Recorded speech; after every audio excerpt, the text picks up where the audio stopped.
Hello दोस्तों। सोचो एक ऐसा सिस्टम हो जहां से हर साल आपके बैंक अकाउंट में पैसा आता रहे। ना कोई नौकरी करनी पड़े, ना रोज कोई दुकान खोलना पड़े। बस एक बार सही जगह पर पैसा लगा दो और फिर बैंक अकाउंट में पैसा आता रहे। जी हाँ, इसे कहते हैं डिविडेंड। लेकिन रुको, डिविडेंड सिर्फ ऐसे ही नहीं मिलता। इसके पीछे सही स्ट्रेटेजी और सही इन्वेस्टिंग का जादू काम करता है। अगर आपने ये वीडियो पूरा देखा तो आप समझ जाओगे कि डिविडेंड क्या होता है। चलिए अब देखते हैं कि डिविडेंड किसे कहते हैं।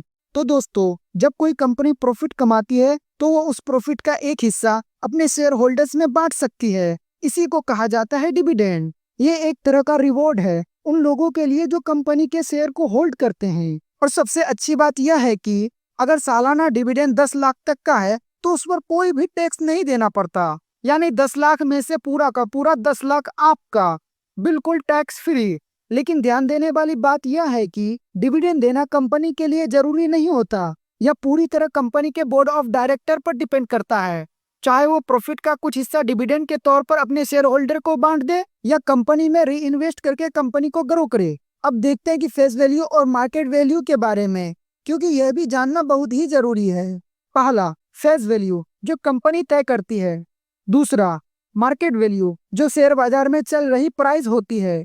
यह हमेशा चेंज होती रहती है। और डिविडेंड हमेशा फेस वैल्यू पर दिया जाता है, न कि मार्केट वैल्यू पर। फॉर एग्जाम्पल, अगर एबीसी कंपनी की फेस वैल्यू 10 रुपए है और वो 200% का डिविडेंड देती है तो इसका मतलब है 10 इंटू 200 इक्वल टू 20 रुपीज पर शेयर। अब देखते हैं कि डिविडेंड यील्ड किसे कहते हैं। तो दोस्तों, डिविडेंड यील्ड का मतलब होता है कि शेयर की कीमत के मुकाबले कितना डिविडेंड मिल रहा है। फॉर एग्जाम्पल, एबीसी कंपनी का शेयर प्राइस 1000 रुपया है और डिविडेंड 20 रुपए पर शेयर मिला है। अगर इसे हम कैलकुलेट करें तो 20/1000 इंटू 100 इक्वल टू 2%। इसका मतलब इस कंपनी का डिविडेंड यील्ड 2% है।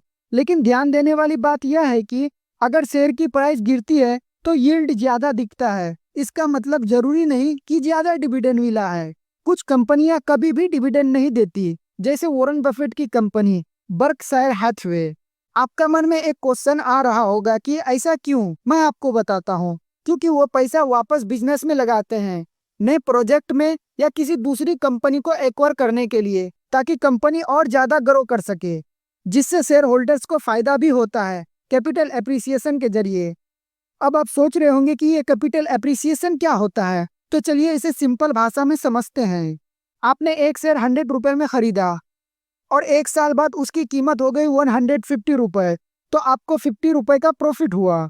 यही 50 रुपए को कैपिटल एप्रिसिएशन कहते हैं। स्टॉक मार्केट में ज्यादातर लोग पैसा इसी कैपिटल एप्रिसिएशन के लिए लगाते हैं, ताकि उनका पैसा टाइम के साथ साथ ग्रो हो सके। तो दोस्तों, डिविडेंड अलग चीज है और कैपिटल एप्रिसिएशन अलग। यह दोनों मिलकर आपके प्रॉफिट को बनाते हैं। तो दोस्तों, अगर आपको ये वीडियो अच्छा लगा हो तो वीडियो को लाइक करो और कमेंट में बताओ कि आपको कौन सी कंपनी से सबसे ज्यादा डिविडेंड मिला है। और चैनल को सब्सक्राइब करो फाइनेंस की ऐसी बातें आसान भाषा में सीखने के लिए।